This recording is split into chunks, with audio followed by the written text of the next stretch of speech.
Hello दोस्तों, हमारे new initiative important personalities series में आपका स्वागत है।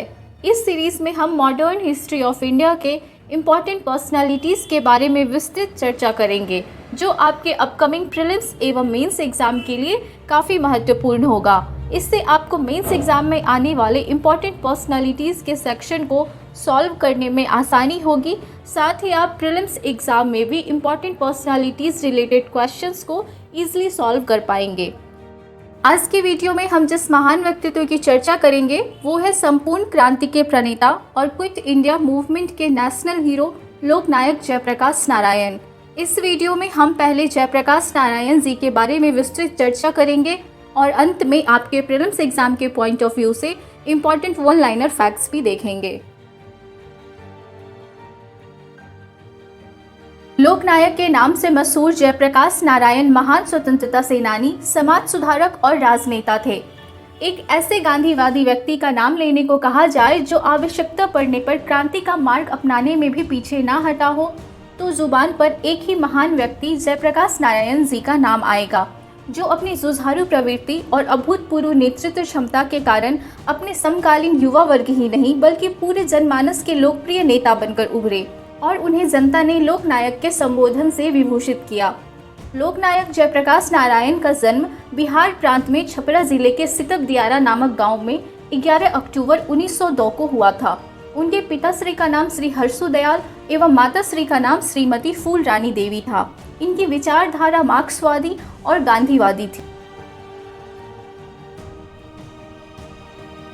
अमेरिका से लौटने के पश्चात जयप्रकाश नारायण कुछ समय तक बनारस हिंदू विश्वविद्यालय में समाजशास्त्र के प्रवक्ता रहे, लेकिन भारतीय स्वतंत्रता संग्राम में भाग लेने के उद्देश्य से उन्होंने नौकरी छोड़ दी और कांग्रेस के सक्रिय कार्यकर्ता बन गए। 1921 में वे असहयोग आंदोलन में सम्मिलित हुए एवं गांधीवादी विचारधारा से प्रभावित हुए। 1929 में वह जवाहरलाल नेहरू के निमंत्रण पर भारतीय राष्ट्रीय कांग्रेस में शामिल हुए। 1934 में कांग्रेस की नीतियों से असंतुष्ट लोगों ने जब अखिल भारतीय कांग्रेस समाजवादी पार्टी की स्थापना की तो जयप्रकाश नारायण संगठन मंत्री बनाए गए। कांग्रेस सोशलिस्ट पार्टी के अन्य प्रमुख सदस्य थे आचार्य नरेंद्र देव, राम मनोहर लोहिया, मीनू मसानी, अच्युत पटवर्धन एवं अशोक मेहता। आचार्य नरेंद्र देव एवं जयप्रकाश नारायण दोनों मिलकर समाजवादी आंदोलन को आगे बढ़ाया और जयप्रकाश नारायण ने देश भर में घूमकर समाजवादी आंदोलनों का प्रचार किया। इसके कारण 1934 से 1946 ईस्वी के बीच ब्रिटिश सरकार ने उन्हें कई बार जेल की सलाखों के पीछे भेजा, किंतु बार बार वे जेल कर्मचारियों को चकमा देकर फरार होने में सफल रहे। विचारों में मतभेद होने के बावजूद गांधी जी जयप्रकाश नारायण जी से काफ़ी अनुराग रखते थे। 7 मार्च 1940 ईस्वी को जब पटना में गिरफ्तार कर उन्हें जेल में बंद कर दिया गया तो गांधी जी ने कहा, जयप्रकाश नारायण की गिरफ्तारी एक दुर्भाग्यपूर्ण घटना है। वह कोई साधारण कार्यकर्ता नहीं है बल्कि समाजवाद के महान विशेषज्ञ हैं। देश की आज़ादी के प्रति उनकी ललक और इसे शीघ्र प्राप्त करने के लिए उनके अदम्य साहस भरी कारनामों के पीछे उनकी जीवन गाथा अधूरी ही रह जाएगी। 1942 में जब पूरा देश गांधी जी के करो या मरो नारों के उद्घोष के साथ अंग्रेज़ों को मुंह तोड़ जवाब दे रहा था, उस समय ये हजारीबाग जेल से फरार होने के उपाय ढूंढ रहे थे। 9 नवंबर 1942 को दीपावली का रात्रि का वह समय जब उन्होंने साबित कर दिया कि दुनिया में ऐसी कोई जेल बनी ही नहीं थी जो अधिक दिनों तक जयप्रकाश को कैद करके रख सकती थी। उस समय जब सभी बंदी दिवाली का त्यौहार मनाने में व्यस्त थे, वह अपने 6 मित्रों के साथ धोती की रस्सी की मदद से जेल की दीवार को लांघकर फरार होने में कामयाब रहे। उनके फरार होने से जेल अधिकारियों के होश उड़ गए थे। सरकार ने उन्हें जिंदा या मुर्दा पकड़ने के लिए 10,000 रुपये की घोषणा की थी। जयप्रकाश का आज़ाद घूमना ब्रिटिश सरकार के लिए एक बड़ी चुनौती थी। 1942 ईस्वी से 1946 ईस्वी तक कई बार उन्हें जेल भेज दिया गया, पर अपनी मातृभूमि का यह सच्चा सपूत जयप्रकाश नारायण अपनी जान की परवाह किए बिना हर बार अंग्रेज़ों को तब तक चकमा देता रहा जब तक 1946 ईस्वी में सरकार ने उन्हें कारागार से मुक्त नहीं कर दिया। 1947 में देश की आज़ादी के बाद भी जयप्रकाश नारायण राजनीतिक रूप से सक्रिय रहे। उन्होंने 1948 में कांग्रेस छोड़ दी एवं कांग्रेस विरोधी आंदोलन प्रारंभ कर दिया। बाद में उन्होंने 1952 में प्रजा सोशलिस्ट पार्टी का गठन किया। 1957 ईस्वी में वे सर्वोदय आंदोलन से जुड़ गए और आजीवन समाजवादी विचारधारा को आगे बढ़ाते रहे। सर्वोदय के संदेश को पूरे विश्व में फैलाने के लिए उन्होंने कई देशों की यात्राएं की। 1972 ईस्वी में जयप्रकाश जी ने चंबल के डाकू के आत्मसमर्पण में अग्रणी भूमिका अदा कर उन्हें समाज की मुख्य धारा से जोड़ने का वह कार्य कर दिखाया जो कोई और नहीं कर सकता था। 1970 में उन्होंने तत्कालीन सरकार की नीतियों का विरोध करना शुरू कर दिया। 1974 में बिहार तथा गुजरात के छात्र आंदोलन का उन्होंने सफलतापूर्वक नेतृत्व कर संपूर्ण क्रांति की घोषणा की। यह वही समय था जब जयप्रकाश जेपी के रूप में विख्यात हो गए। जब इंदिरा गांधी को इलाहाबाद उच्च न्यायालय द्वारा चुनावी कानूनों का उल्लंघन करने का दोषी पाया गया तो उन्होंने सार्वजनिक जीवन में भ्रष्टाचार के विरुद्ध 1974 में सामाजिक परिवर्तन के एक कार्यक्रम का आह्वान किया। 1975 ईस्वी में तत्कालीन प्रधानमंत्री श्रीमती इंदिरा गांधी जी ने जब राष्ट्रीय आपातकाल लागू कर दिया तब जयप्रकाश जी ने इसका भरपूर विरोध किया। इस विरोध को दबाने के लिए उन्हें जेल में डाल दिया गया था। अंततः संघर्ष में वह कामयाब हुए और अपने अभूतपूर्व नेतृत्व के बल पर जनता पार्टी को 1977 ईस्वी के चुनाव में विजयश्री दिलवाई। वे चाहते तो उस समय सरकार में कोई भी उच्च पद प्राप्त कर सकते थे, किंतु सभी पदों को अस्वीकार कर उन्होंने यह साबित कर दिया कि उन्हें देश सेवा से लगाव था, पद और सत्ता से नहीं। जयप्रकाश नारायण का आधुनिक भारत के इतिहास में अनोखा स्थान है। वह अकेले ऐसे शख्स हैं जिन्हें देश के 3 लोकप्रिय आंदोलनों में सक्रिय रूप से भाग लेने का गौरव हासिल है। जीवन को जोखिम में डालते हुए अंग्रेजों के खिलाफ उन्होंने लड़ाई लड़ी। 70 के दशक में भ्रष्टाचार और अधिनायकवाद के खिलाफ आंदोलनों का नेतृत्व किया। इसके पहले 50 और 60 के दशकों में भूदान आंदोलनों में भाग लेकर लोगों की सोच बदलने की कोशिश की और बड़े पैमाने पर सामाजिक परिवर्तन लाने का काम किया। जयप्रकाश नारायण का मानना था कि स्वतंत्रता प्राप्ति के बाद राष्ट्र निर्माण को सर्वोच्च प्राथमिकता मिलनी चाहिए थी, किंतु राजनीतिक प्रक्रिया ने ऐसा होने नहीं दिया। भारतीय राज्य व्यवस्था की पुनर्रचना का एक सुझाव नामक अपनी एक पुस्तक में जयप्रकाश नारायण ने पंचायती राज योजना के माध्यम से विकेंद्रीकरण की प्रक्रिया पर बल दिया। ग्राम सभा का सशक्तिकरण होना उन्होंने आवश्यक बताया। जयप्रकाश नारायण का कहना था कि विकेंद्रित अर्थव्यवस्था का लक्ष्य होना चाहिए कि स्थानीय एवं क्षेत्रीय साधनों के पूर्ण उपयोग का संबंध स्थानीय एवं क्षेत्रीय आवश्यकताओं की पूर्ति से जुड़े। विकेंद्रित उद्योग एवं व्यापार के संगठन का ढांचा स्पष्टतः केंद्रीय क्षेत्र के ढांचे से भिन्न होना चाहिए। विकेंद्रित ढांचा अधिकांशतः मालिक मजदूर का या सहकारी किस्म का होगा। इस प्रकार यह क्षेत्र ना तो नौकरशाही प्रधान और ना ही शोषण प्रधान होगा। केंद्रीय क्षेत्र की अपेक्षा चाहे वह सार्वजनिक हो या निजी अधिक समता मूलक भी होगा। जयप्रकाश नारायण की सोच थी कि भारत जैसे गरीब देश में आर्थिक विकास का लक्ष्य विकेंद्रित अर्थव्यवस्था होना आवश्यक है। मानव जीवन और उसके विकास के लिए कृषि एवं उद्योग का विकास होना आवश्यक है। उनका कहना था कि उद्योग के प्रश्न पर मानव के संपूर्ण जीवन की दृष्टि से विचार करना चाहिए। उद्योग मनुष्य के लिए है, मनुष्य उद्योग के लिए नहीं। जयप्रकाश नारायण ने गांव को आर्थिक दृष्टि से मजबूत होना आवश्यक बताया। उन्होंने बताया कि गांव एक प्राथमिक और प्रत्यक्ष समुदाय है जहां लोगों को वस्तुतः आमने सामने रहना पड़ता है और एक दूसरे के सुख दुख का भागीदार होना पड़ता है। जयप्रकाश नारायण ने कहा था कि गांव और उसकी राजनीतिक एवं आर्थिक समस्याओं को प्रभावी तथा समन्वित संगठन का रूप देने के लिए सबसे आवश्यक आर्थिक सुधार होगा कि गांव की संपूर्ण भूमि का स्वामित्व एवं प्रबंध ग्राम सभा में निहित कर दिया जाए, जिससे गांव का प्रत्येक व्यक्ति गांव की भूमि संपत्ति का समान रूप से अधिकारी बन जाए और ग्रामीण समुदाय के प्रत्येक सदस्य के साथ संपूर्ण समुदाय के लाभ के लिए उस संपत्ति का समान रूप से उपयोग हो सके। कुल मिलाकर उनके जीवन और चिंतन का एक ही लक्ष्य था और वह था आर्थिक, सामाजिक न्याय और नैतिकता पर आधारित व्यवस्था की स्थापना करना तथा शोषण रहित समाज की स्थापना करना। संपूर्ण क्रांति जयप्रकाश नारायण का विचार व नारा था, जिसका आह्वान उन्होंने इंदिरा गांधी की सत्ता को उखाड़ फेंकने के लिए किया था। लोकनायक ने कहा कि संपूर्ण क्रांति में 7 क्रांतियां शामिल है: राजनैतिक, आर्थिक, सामाजिक, सांस्कृतिक, बौद्धिक, शैक्षणिक व आध्यात्मिक क्रांति।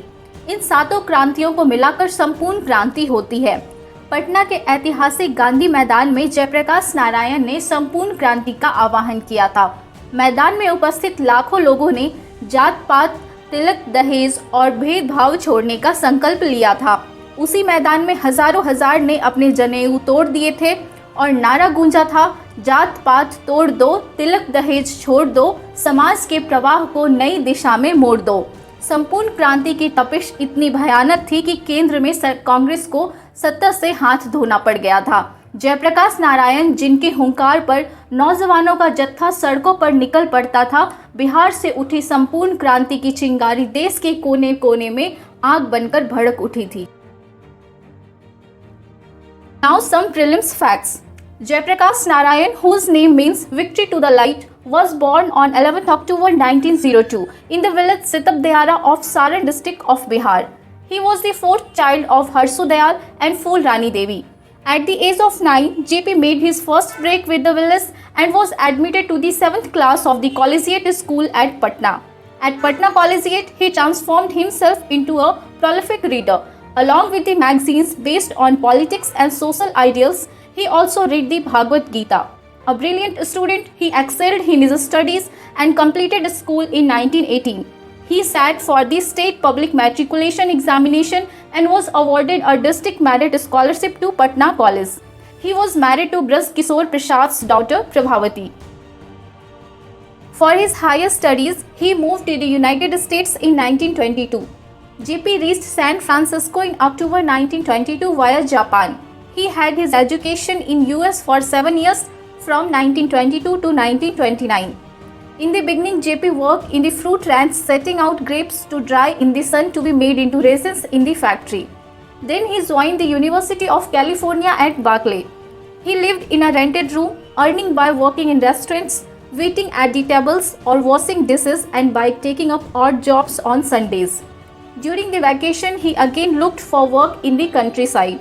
He initially enrolled at Berkeley and later transferred to the University of Iowa when fees at Berkeley was doubled. During his studies in the US, he was introduced to Karl Marx's work, which influenced him greatly. He graduated as a Bachelor of Arts. He was granted a postgraduate scholarship.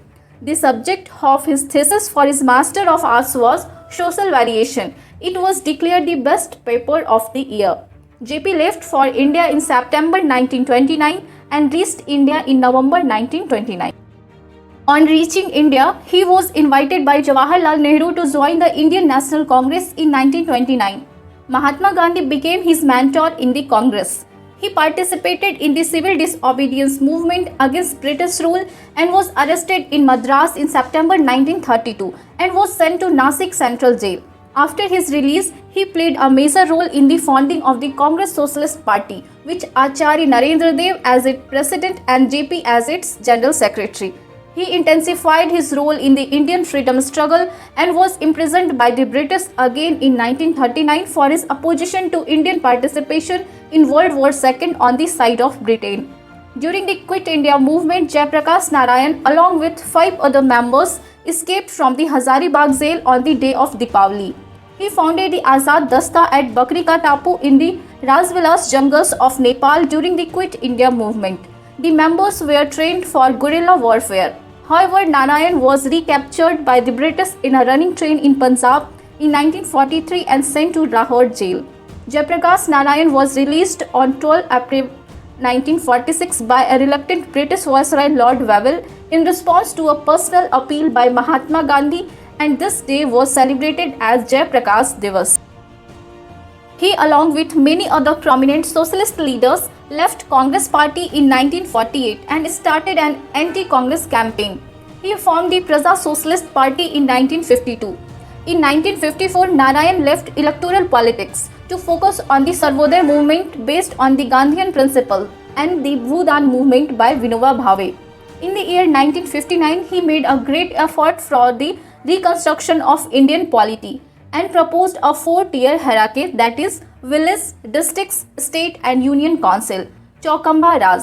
He also led the total revolution in 1974 from Gandhi Maidan, Patna against Indira Gandhi, which ultimately led to the formation of the Janata government in 1977. He also famous the line written by Ramdhari Singh Dinkar, सिंहासन खाली करो कि जनता आती है, during the total revolution movement. Some literary work of Jayaprakash Narayan are Lok Swarajya, Why Socialism, Inside Lahore Fort, Face to Face, Karavas की कहानी, Total Revolution, Swaraj for the People, From Socialism to Sarvodaya, and his biography Jayaprakash that was written by his friend and the writer of Hindi literature Ram Vriksha Benipuri. Now some prelims pointer. Jayaprakash Narayan is also known as Lok Nayak or JP. Patna Airport is named after Jayaprakash Narayan. Inspired by the revolutionary speech of Maulana Abul Kalam Azad, he left Patna College just 20 days before his second year science examination and joined Bihar Vidyapeeth during the non-cooperation movement.